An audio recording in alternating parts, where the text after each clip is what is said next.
In the modern wedding procession, the bride is almost inseparable from her flowers, usually a pristine arrangement of soft pink roses. It has become the standard image of romance and delicate beauty. But traveling back a few millennia reveals a different picture. An ancient bride wouldn't be holding roses, but rather a pungent fistful of garlic, dill, and wheat.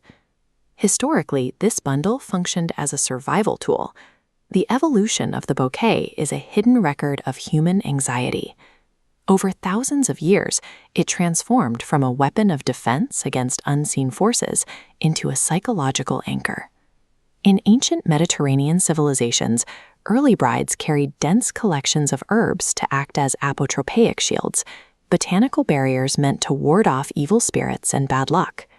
This infographic shows the specific ingredients of these shields. Garlic was carried to ward off jealous spirits, while dill and wheat functioned as physical petitions for human fertility and agricultural abundance. During the Middle Ages, this spiritual defense transitioned into a biological one. Medical theory at the time relied on the miasma concept, the belief that bad air caused disease. Because regular bathing was rare, brides used these pungent herbs to purify the air around them and mask intense body odors during the ceremony. The early bouquet operated as an invisible force field, a botanical defense mechanism constructed to ensure the bride's health against biological and spiritual threats. In medieval Europe, weddings often featured an aggressive custom where guests attempted to tear off pieces of the bride's dress or veil for good look. This physical scrambling compromised the bride's safety. To exit the crowd, she needed an immediate physical distraction. This urgent need for escape is the historical origin of the bouquet toss. It functioned as a tactical decoy. By throwing the flowers, the bride shifted the guests' attention, allowing the newlyweds to escape the room unscathed.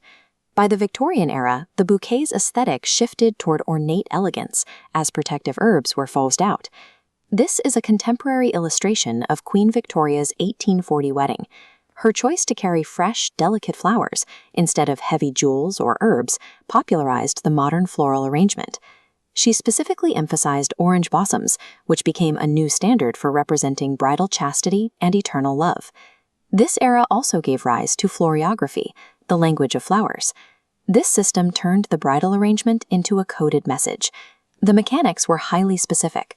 A single focus flower at the center carried the main sentiment.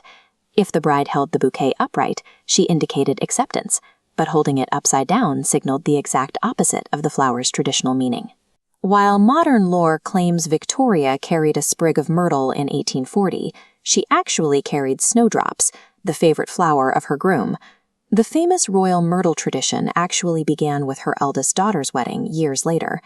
The Victorian bouquet operated as a communication device, designed to convey intimate desires within the era's strict social etiquette.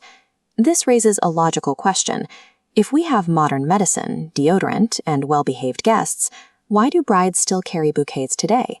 Walking down an aisle in front of a crowd triggers a sympathetic nervous system response, commonly experienced as stage fright.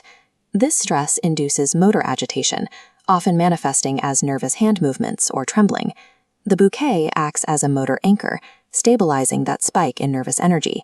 Holding a structured physical object gives the hands a clear purpose, preventing nervous fidgeting and grounding the bride's posture during a stressful transition. Whether fighting off ancient spirits, escaping a medieval mob, or managing modern performance anxiety, the bridal bouquet has always been a tool dedicated to protecting the bride.